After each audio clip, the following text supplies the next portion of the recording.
I think what you said about not having a comment section or a place where context can be added on legacy media, I think I would disagree still with that because, like you said, there are extremists, and I don't like that. But I think overwhelmingly, people are mostly good, and the extremism will be pushed to the side as long as there's open dialogue for every sort of opinion. Well, I think there are places where you can go for that. I just don't think that you necessarily need everybody commenting on a story about, charcoal or whatever. I'm just saying, I just don't think. But I think that's one of the reasons why X is continuing to be successful, whereas it seems as though legacy media is starting to fall. You're right. No, I'm not saying there shouldn't be comments. I'm saying there should be common sense with comments. I think that there should also be humanity in everything that you do. I think there should be rules in everything that you do.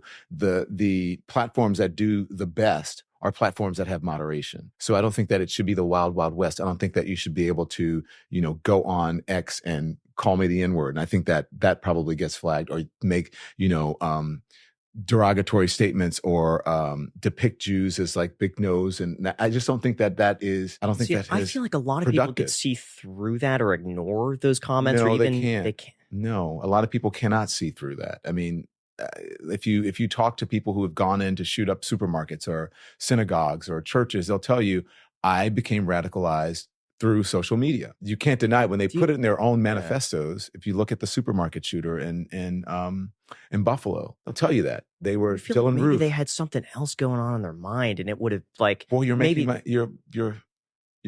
point. Yeah, but I think can't see through it. If you have something going on in your mind, you can't see through that. It's hard for me to wrap my mind around that, because obviously I'm not in that sort of position to be pushed in a direction from a comment. But I feel like there's, if that's what did it to them, there's got to be something else going on in their mind where it would have been, if it wasn't that, it would be something else, and they were predispositioned. I get it. Yeah. I agree with you on that. But I think we have the wrong idea and wrong definition of what freedom of speech is. Freedom of speech is really about the government. It's not about private institutions or private platforms.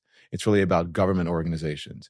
And so, a platform like X or a platform like Facebook, or they are mostly owned. It's a private institution. They're not government institutions, I should say. So there are rules. There are rules that for you are on you're on YouTube. You're on YouTube. Spotify. YouTube has rules. You can't do certain things. You'll get flagged, right? Or you'll get demonetized. Those are the rules.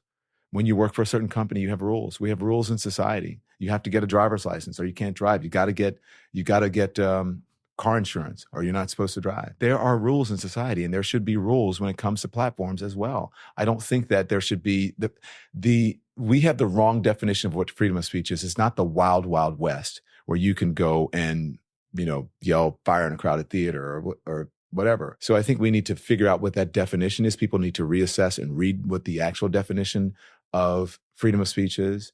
And then you'll have an idea that it's not necessarily meant for social media. So how do you feel like social media has changed the definition of freedom of speech? Because people want to be able to go and insult people. They want to be able to go and spread conspiracy theories. And then they end up with what I call internet brain, where everything is dunking on somebody or proving that you're right by owning someone. How has it changed the freedom of speech? I think it's sort of skewed what we think freedom of speech should be, or what it is, and when it's really not that. Go and look at the definition.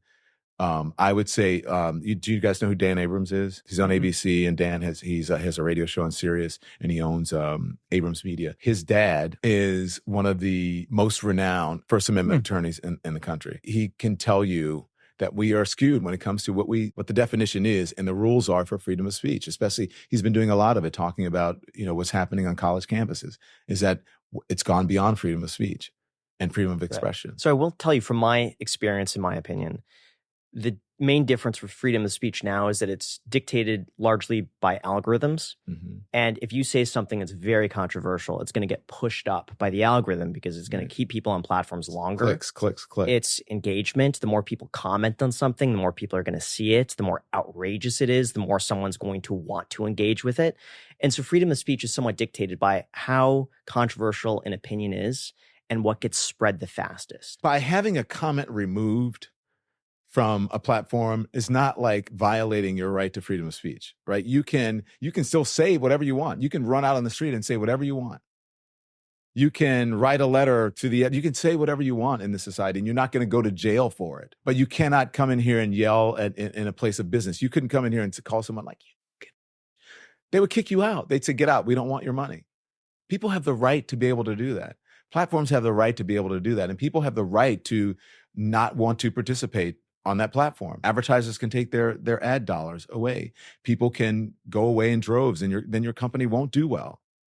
And so I think that, again, we should be more literate about what freedom of speech actually is and what it means.